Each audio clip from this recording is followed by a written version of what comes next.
Like, subscribe, and hype the video.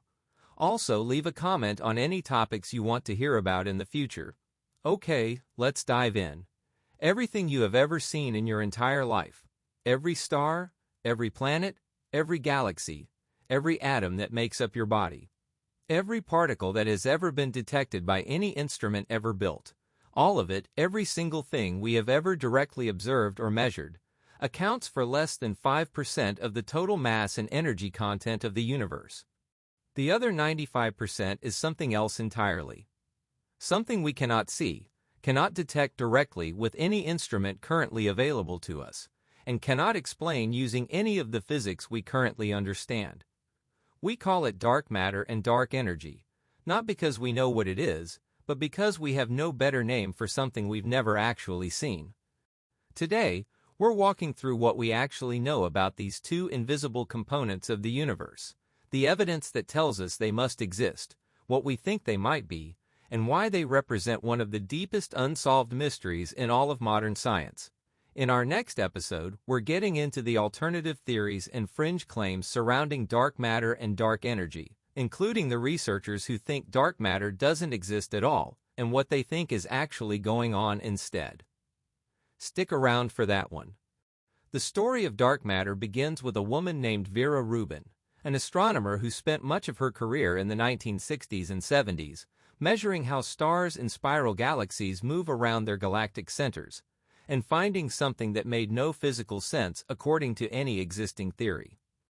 Based on the laws of gravity developed by Newton and refined by Einstein, the way objects orbit a central mass follows a predictable pattern. The farther an object is from the center, the slower it should move, because the gravitational pull decreases with distance.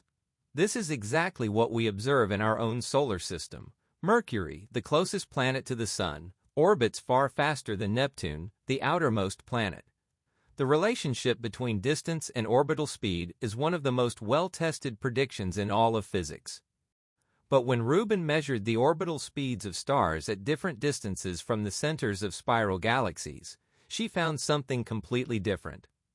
Stars far out at the edges of galaxies were moving just as fast as stars much closer to the center, far faster than they should be moving based on the gravitational pull of all the visible matter in the galaxy.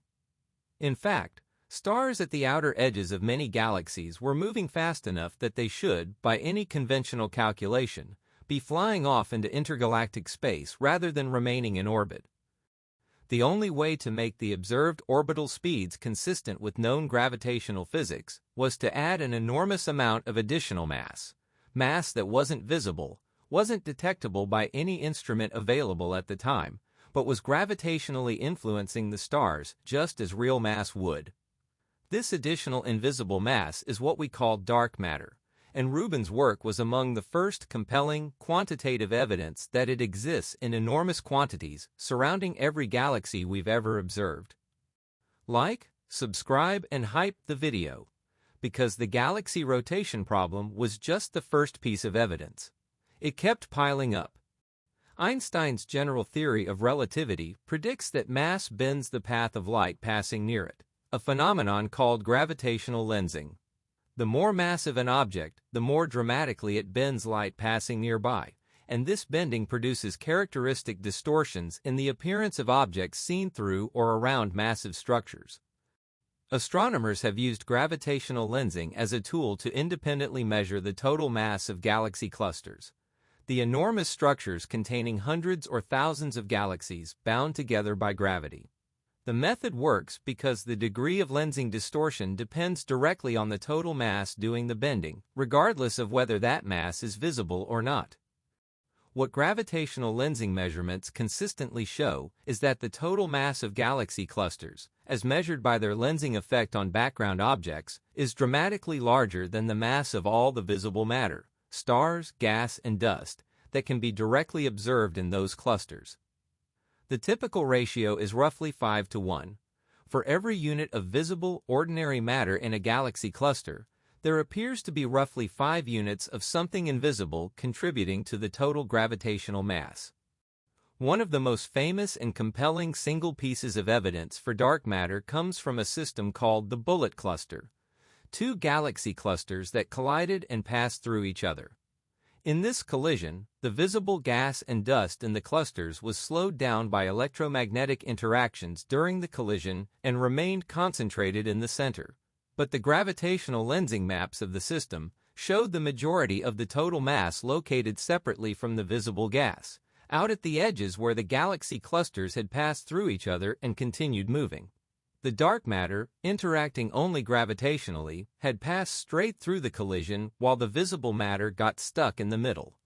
The bullet cluster provided one of the cleanest visual separations of dark matter from ordinary matter ever observed. So what is dark matter actually made of? The honest answer is that we don't know. But researchers have proposed several well-developed candidates, and the search for them represents one of the most active experimental programs in all of physics today. The leading candidate for much of the past few decades has been a class of theoretical particles called WIMPs, weakly interacting massive particles. WIMPs would have mass and a range that makes them gravitationally significant, but would interact with ordinary matter only through gravity and the weak nuclear force, making them effectively invisible to electromagnetic detection while still influencing the matter around them gravitationally. WIMPs were theoretically attractive, partly because several extensions of the standard model of particle physics naturally predicted their existence for unrelated reasons, making them seem like a tidy solution to multiple problems simultaneously.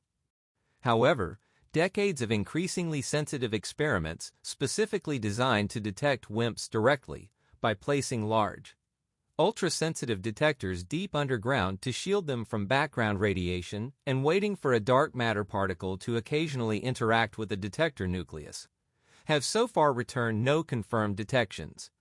This hasn't ruled out WIMPs entirely, but it has significantly constrained the range of masses and interaction strengths they could have without having been detected already.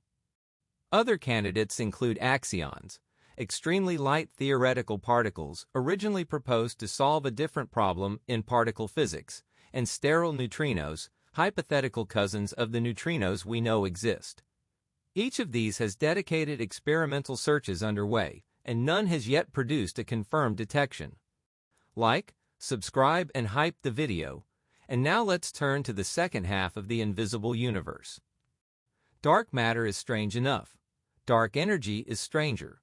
And it's actually the larger of the two components of the invisible universe, accounting for roughly 68% of the total mass energy content of the cosmos, compared to dark matter's roughly 27% and ordinary matter's less than 5%. The discovery of dark energy came from an observation that genuinely shocked the astronomical community in 1998. Two independent research teams were studying a specific type of exploding star, called a type Ia supernova, that produces a consistently predictable maximum brightness, making it usable as a standard candle for measuring cosmic distances. By comparing how bright these supernovae appeared from Earth versus how bright they should be at their measured distances, researchers could determine whether the universe's expansion was slowing down, as gravity would predict, or maintaining a constant rate. What both teams found instead was that distant supernovae were dimmer than expected, meaning they were farther away than the expansion rate would predict. The universe's expansion wasn't just continuing. It was accelerating. Something was pushing galaxies apart at an increasing rate, working against the gravitational pull that should be slowing the expansion down. This discovery earned its lead researchers the Nobel Prize in Physics in 2011, and the unknown force or energy driving the accelerating expansion was named dark energy. The simplest mathematical description of dark energy is what physicists call the cosmological constant, a term Einstein originally introduced into his equations of general relativity and later famously called his greatest blunder, before it turned out to be required by observation after all. The cosmological constant represents a fixed energy density inherent to empty space itself, a baseline energy that doesn't dilute as the universe expands, unlike the energy of matter and radiation which decreases as space grows larger. If empty space has an inherent energy content, then as the universe expands and creates more volume of space, the total dark energy content of the universe actually increases, steadily pushing expansion to accelerate over time.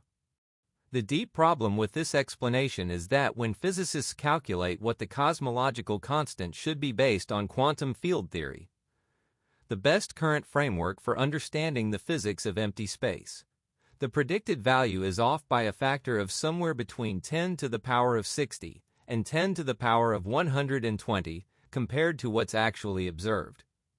This discrepancy, sometimes called the worst prediction in the history of physics, suggests that something fundamental is missing from our understanding of either quantum mechanics or gravity or both. So here's where our understanding of dark matter and dark energy actually stands: compelling, independently confirmed evidence that both exist. From multiple different measurement techniques pointing to the same conclusion, but zero confirmed direct detection of dark matter particles after decades of dedicated searching, and a theoretical prediction for dark energy that's off by up to 120 orders of magnitude. 95% of the universe is something we cannot see, cannot directly detect, and cannot currently explain. And in our next episode, we're getting into the most serious alternative proposals, researchers who think dark matter doesn't exist at all, and that our gravitational equations need modifying instead, the theories that go further beyond the mainstream, and what future experiments might finally crack this wide open. Stick around for that one. Like, subscribe and hype the video so you don't miss part 2, and let me know in the comments which you find more unsettling: dark matter or dark energy. I'll see you in the next one.